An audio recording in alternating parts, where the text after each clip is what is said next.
These are dreams from the river. These are dreams from the earth. See how the shadows go across these babies? Don't you think that's pretty? Yes, I ma'am. do. If there ain't no beauty in the world, you gotta make some beauty. That's right.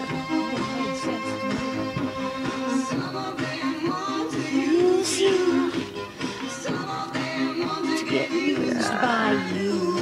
I don't want to get used, and I don't want to use you. You see the bottom And of I it? sure as hell ain't gonna abuse you.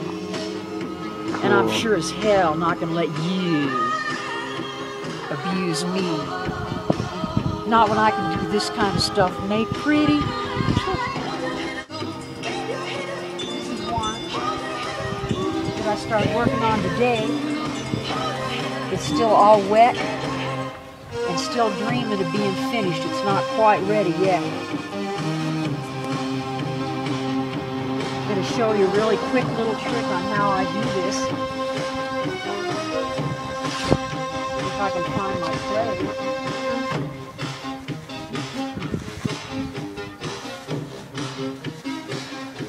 All I do is just take a little piece of clay like this, slap it around. See that? That's bird shit. Don't hurt the clay at all. Good old bird shit. Little bit of bird shit. A little bit of dog stuff. Throw it in the mold like that.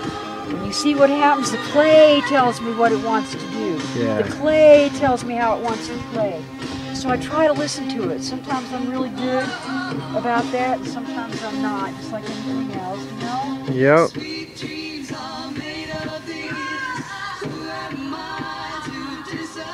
This is made by taking a piece of shabby old lace, putting the lace on top and pressing down like that. And so this is what you get. Oh, wow. You get a texture like lizard. That's cool. You get a texture like rock. You get a texture like the earth getting wrapped around in the water. Wow. You take that, you ask it where it wants to go.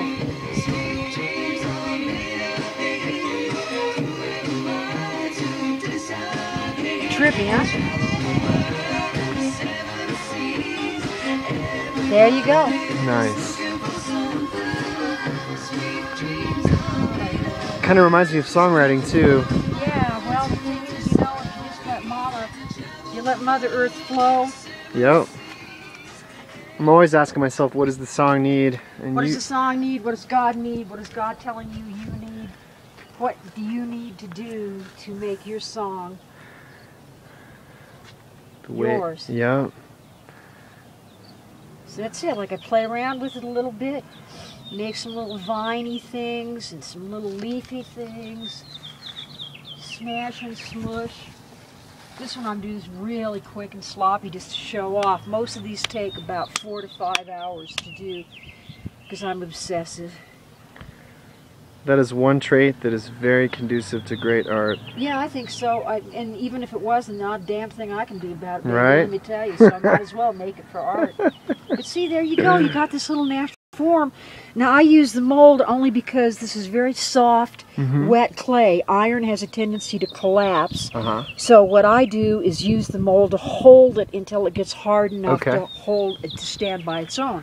You don't need molds, but I get a little insecure. And I like working the clay really soft, really wet, and really warm. Yeah. Most clay is worked inside in a studio, Right. And it's cold. It's like the grave. It's cold, and cold clay is okay. I love working cold clay too, but let me tell you, baby, being out in the sun like this all day long, You're not going to get any bird shit inside either, right?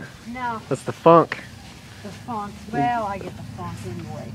I walk inside and I got funk. That's where a lot of good shit comes from, is the funk. Totally. Shit, goddamn, get off your ass and jam, as George Clinton used to say. One of my favorite people. I just covered it up with plastic, and this is a miracle. Old potters didn't have plastic. What this does, see this moisture?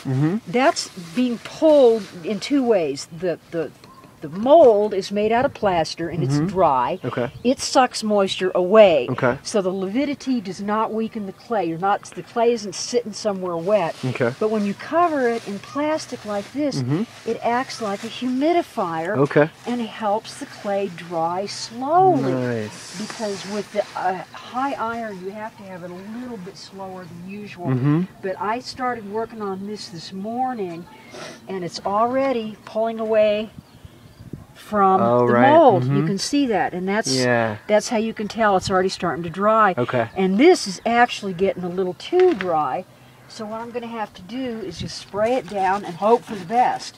Because sometimes when it dries too quickly, it just cracks. Then you say, shit, goddamn, and you throw it back in the water, and it's no big deal. Right. The wonderful thing about clay is the fact that there's no waste ever, ever, ever, ever.